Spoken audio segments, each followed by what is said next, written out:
এবার বন্ড দিলেই ভিসা পাবে বাংলাদেশি সিটিজেনরাও। তো কিভাবে কারা এই বন্ড দিয়ে ভিসা নিতে পারবে বা এই নতুন করে বন্ডের তালিকায় বাংলাদেশিদের নাম আসায় ভিসা আবেদনের ক্ষেত্রে কি প্রভাব পড়বে সেটাই আলোচনা করব আজকের এই ভিডিওতে। চলুন শুরু করা যাক। তার আগে বলে নিচ্ছি, যারা আমাদের চ্যানেলে নতুন বা আমাদের চ্যানেলটি এখনো সাবস্ক্রাইব করেননি, please hit the subscribe button. আর যারা অলরেডি সাবস্ক্রাইব করেছেন তাদেরকে অসংখ্য ধন্যবাদ।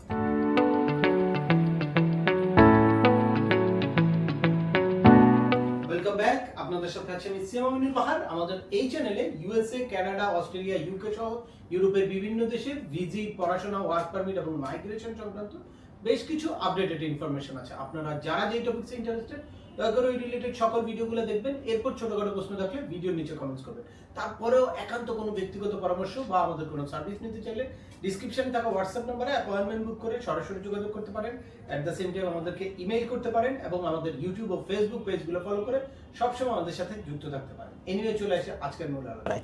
আপনারা দেখেছেন বেশ কিছু মিডিয়া আসলে ফলো করে প্রকাশ করছে যে বাংলাদেশিরা ভিসা বন্ডের তালিকায় চলে এসেছে। এখন $15,000 বাংলাদেশি টাকায়, এটা 18,50,000 টাকা সকল ভিসা প্রত্যাশীদের দিতে হবে। আসলে ব্যাপারটা এরকম না। এ ব্যাপারে বেশ কিছু আমি দেখছি যে ভ্রান্ত ইনফরমেশন দেওয়া হচ্ছে, তাই আপনাদের কাছে ক্লিয়ার করতে চাই যে এই ভিসা বন্ডটা কি এবং কিভাবে কাজ করবে, বাংলাদেশিরা এই ভিসা বন্ড আসার ফলে কি কি সতর্কতা অবলম্বন করবে। তো প্রথমেই হচ্ছে এই ভিসা বন্ডটা হচ্ছে যেই দেশের ট্যুরিস্টরা বা নন ইমিগ্রেন্ট ক্যাটাগরির ভিসা হোল্ডাররা গিয়ে ভিসা মিসইউজ করে, ভিসার এই চান্সেসটাকে মিসইউজ করে, তাদের জন্য এই ভিসা বন্ডটা চালু করা হয়েছে। আপনারা জানেন যে এর আগে প্রথমে অল্প কিছু কান্ট্রির ছিল, নতুন করে 25টা দেশকে এই ভিসা বন্ডের তালিকায় অন্তর্ভুক্ত করা হয়েছে। এখন মেবি 35টার মতো দেশ এই তালিকায় আছে। এখন বাংলাদেশের নামও আছে, যেটা এর আগে ছিল না, গতকালকে এই এন্ট্রি হলো। তবে আমার মনে হয় যে এটা নিয়ে খুব বেশি হতাশ হওয়ার কারণ নাই বা ফ্রাস্ট্রেটেড হওয়ার কারণ নাই। এইটা হচ্ছে মানে ভিসা অফিসারের একটা পাওয়ার। ভিসা অফিসার চাইলে এই ভিসা বন্ডটা নিতে পারবে আপনার কাছ থেকে।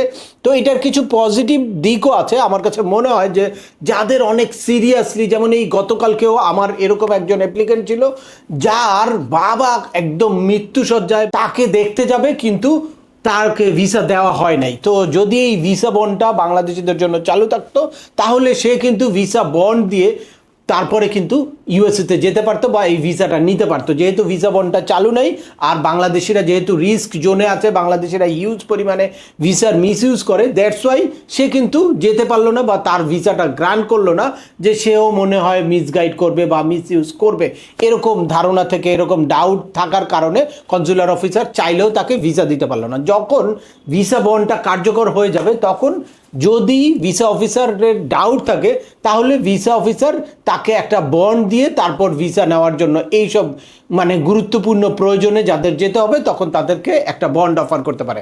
এই বন্ডটা হতে পারে 5,000, এই বন্ডটা হতে পারে 10,000 বা 15,000, ম্যাক্সিমাম $15,000 পর্যন্ত।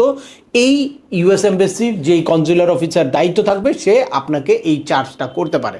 তবে এটা রিফান্ডেবল। যদি আপনি সঠিকভাবে ভিসার ব্যবহার করে তারপর দেশ থেকে ফেরত আসেন তাহলে এটা কমপ্লিটলি ফ্রি। বাট আপনারা যদি কোনো কারণে আপনাদের ভিসার মেয়াদ শেষ হওয়ার পরেও ইউএসএতে থাকেন বা টাইম মতো ফিরে না আসেন বা কোনো ভিসা স্ট্যাটাস চেঞ্জ করার জন্য, স্পেশালি অ্যাসাইলাম সিক করার জন্য আপনারা যদি কোনো আবেদন করেন তাহলে এই টাকাটা রিফান্ড পাওয়ার কোনো রকম কোনো সুযোগ নেই। বাংলাদেশিদের জন্য এই নিয়মটা কার্যকর হবে 21শে জানুয়ারি 2026, অর্থাৎ এই মাসের জানুয়ারির 21 তারিখ থেকে এই নিয়মটা বাংলাদেশিদের জন্য কার্যকর হবে।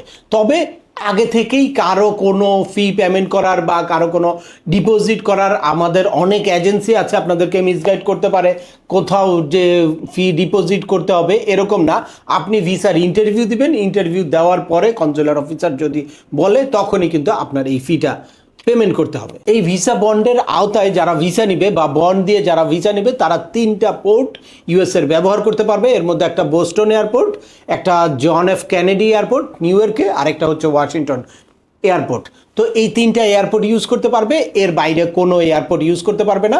আর এই ভিসা বন্ডের তালিকায় যেই দেশগুলো আছে, বাংলাদেশ, ভুটান, নেপাল, নাইজেরিয়া, কিউবা সহ আরও বেশ কিছু দেশ আছে। আমাদের ওয়েবসাইটে গিয়ে আপনারা ডিটেলস দেখতে পারেন। ওয়েবসাইটের লিঙ্কটা বা স্ক্রিনশটটা আমরা এখানে দেখিয়ে দিচ্ছি।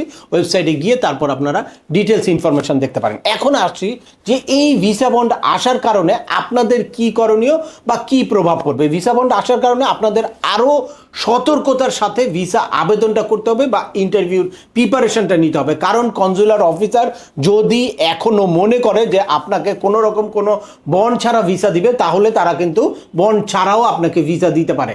এইটা একটা অপশনাল, এটা পরীক্ষামূলক একটা প্রকল্প বা পাইলট প্রজেক্ট বলতে পারেন, যেখানে তারা চাচ্ছে যে সারা ওয়ার্ল্ডের যারা ট্যুরিস্ট বা যে কোনো প্রয়োজনে যাতে ইউএসএ ভিজিট করতে পারে, সে কারণে বিভিন্ন বন্ড তৈরি করে বা বিভিন্ন সিস্টেম ডেভেলপ করে ট্রাম্প প্রশাসন কিন্তু চাচ্ছে যে তাদেরকে ভিসা দেওয়ার জন্য।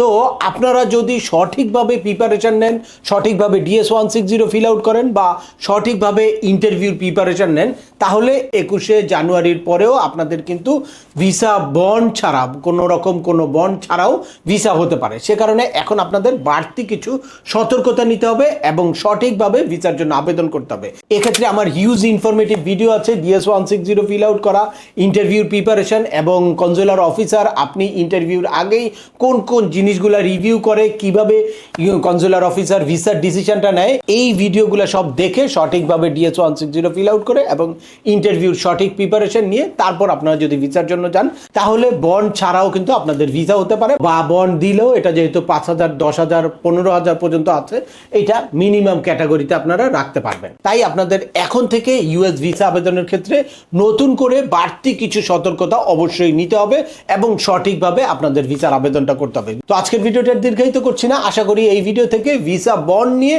আপনাদের যত রকম প্রশ্ন ছিল সকল প্রশ্নের আনসার পেয়ে গেছেন।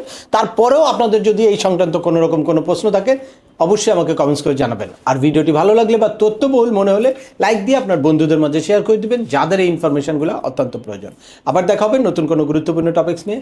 সে পর্যন্ত সবাই ভালো থাকবেন, সুস্থ থাকবেন এবং আমাদের চ্যানেলের সাথেই থাকবেন। আল্লাহ হাফেজ।